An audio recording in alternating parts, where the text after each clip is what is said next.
Grabe naman yung wiring ng alarm na ito. Ito yung pinaka-alarm system niya. Tapos, ito yung wiring natin. Naka-braids na yan.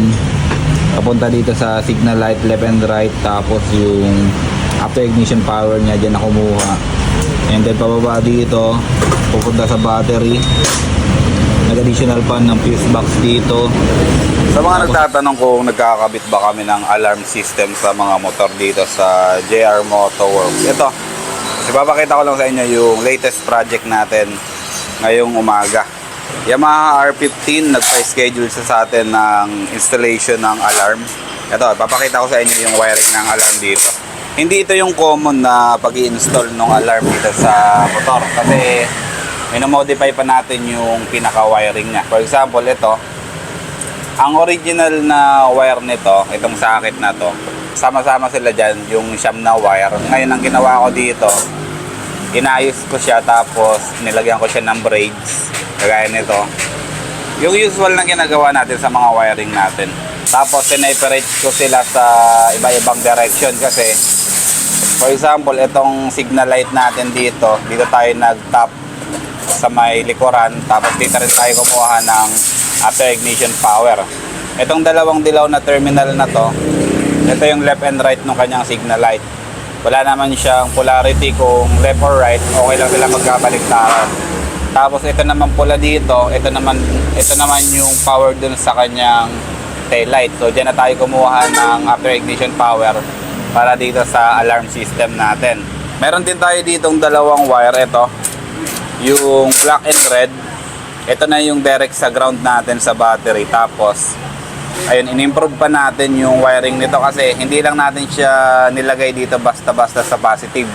Naglagay din tayo dito ng safety fuse. Ito, additional to, hindi naman ito kasama dun sa package ng alarm. So nag-add na lang tayo nito. Ito yung safety fuse natin. Tapos dito naman sa main line natin, ito na yung medyo komplikado kasi yung gawa nung starter natin, tapos yung kill switch natin. Ito na yung pinaka-complicated na part.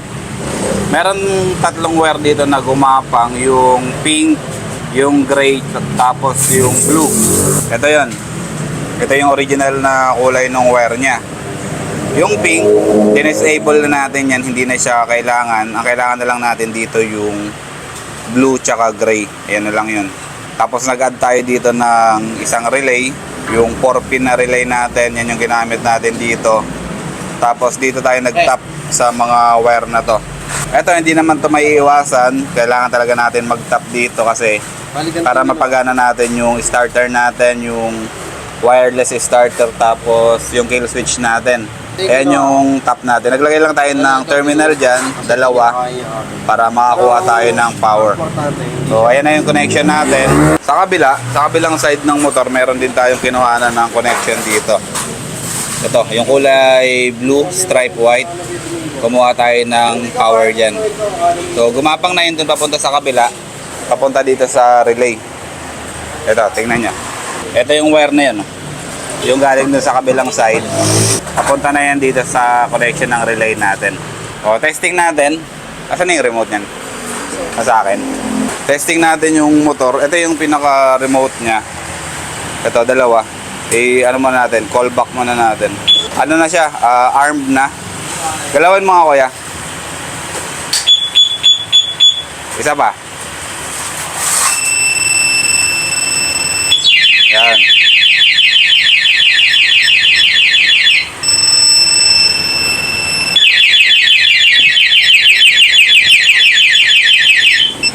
Okay na.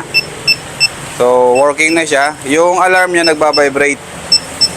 Nagbabibrate yung alarm niya kapag nag-a-alarm din yung motor. So, nanonotify yung may-ari ng motor kapag may gumagalaw sa motor niya. Paganahin naman natin yung starter niya. Diba? Off natin yung motor. Okay. So,